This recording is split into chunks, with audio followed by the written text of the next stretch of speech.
Niagret, vous êtes médecin urgentiste et spécialiste de santé publique. Bonsoir, merci beaucoup d'être avec nous ce soir. Vous avez sûrement suivi ces annonces faites par Jean Castex et Olivier Véran. Qu'en pensez-vous, tout simplement ?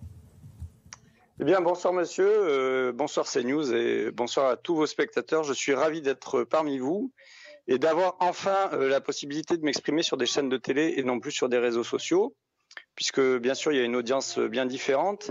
Et une des choses fondamentales dans la science notamment et dans la médecine, c'est de pouvoir avoir un débat contradictoire, ce qui à ce jour était plutôt restreint et la prise de parole de monsieur Toubiana il y a quelques jours était très importante à mon sens.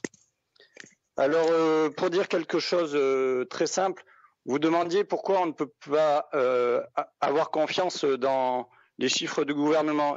Par exemple, tout simplement parce que il y a à peu près, en mars 2020, on nous annonçait, mars 2021, on nous annonçait 100 000 décès.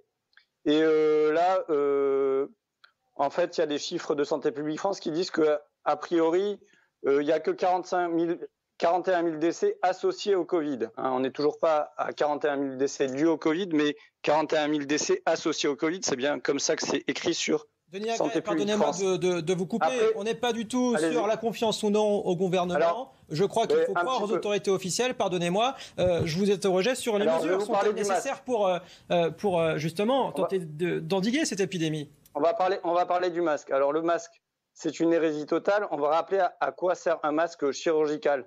Si vous tapez masque anti-projection OMS, vous tomberez sur le site qui vous explique à quoi ça sert.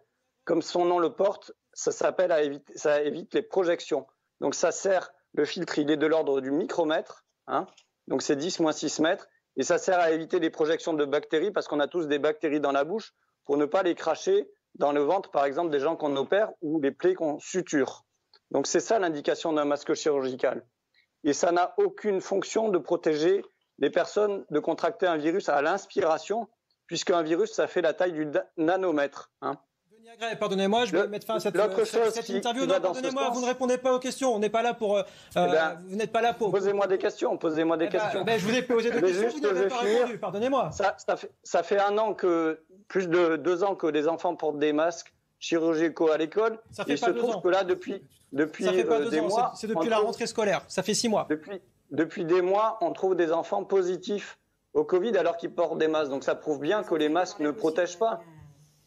Oui, bref, pardonnez-moi, Denis Agré, je suis assez surpris que vous ne répondiez pas aux questions et j'en suis désolé, je vais devoir mettre fin à cette interview. Et non, on va terminer là. Vous ne voulez pas répondre aux questions, donc on s'arrête là. Merci à vous d'avoir néanmoins répondu à notre invitation et je vous souhaite une bonne soirée. Roger Ruat, on va